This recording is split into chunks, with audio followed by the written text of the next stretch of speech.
This is VOA News. Via remote, I'm Liz Pelka. The White House says the U.S. will stage a diplomatic boycott of the upcoming Winter Olympics in Beijing. The boycott is to protest Chinese human rights abuses. It's a move China has vowed to greet with firm countermeasures. White House Press Secretary Jen Psaki told reporters during Monday's briefing that U.S. athletes will continue to compete and will have our full support. The administration, however, won't dispatch U.S. dignitaries to attend the Games. Psaki says the U.S. has a fundamental commitment to promoting human rights and says the U.S. will not be contributing to the fanfare of the Games.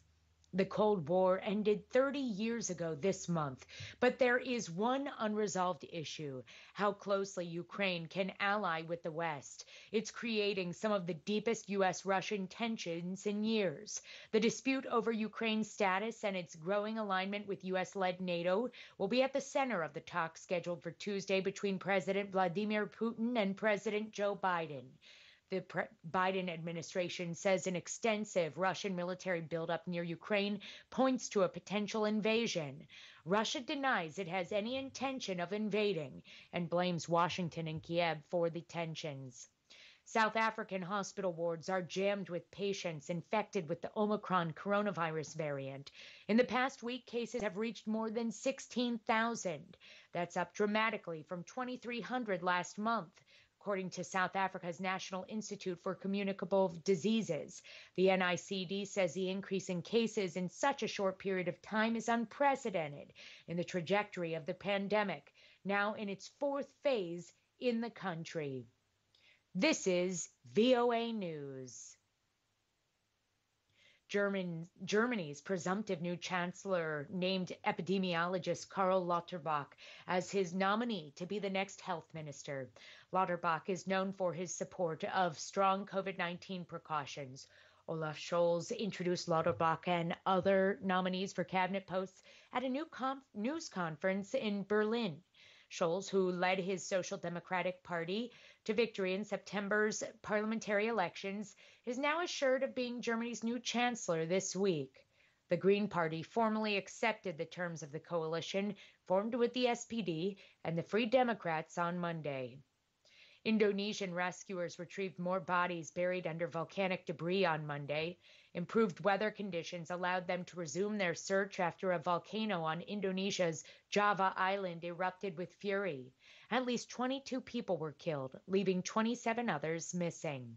Mount Semeru spewed thick columns of ash in a sudden eruption Saturday, triggered by heavy rain. Villages and nearby towns were blanketed by tons of volcanic debris. Searing gas raced down the sides of the mountain, smothering entire villages and killing or seriously burning those caught in its path. Disaster officials say 56 people were hospitalized, mostly with burns. The UN General Assembly upheld a decision to further delay action on allowing the Taliban and Myanmar's junta to represent Afghanistan and Myanmar in the international body. The General Assembly's Credentials Committee announced last week that it would postpone action on evaluating the Taliban's and the military junta's requests to represent their countries in the 193-member body. As a result, the envoys appointed by Afghanistan and Myanmar's former governments will, for now, remain in these nations' seats. It's a decision backed by the General Assembly on Monday. Following the Taliban and the junta's assumptions of power in their nations, these new governments attempted to challenge the authority and credibility of Afghanistan and Myanmar's current ambassadors. The 3-year-old colt, whose Kentucky Derby victory in May came under scrutiny because of a positive drug test, has collapsed and died after a workout in Southern California.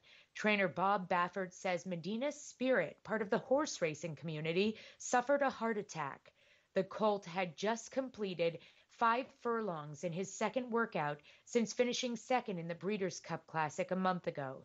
The horse will undergo a full necropsy to try to determine the exact cause of death. Via remote, I'm Liz Pelka, VOA News.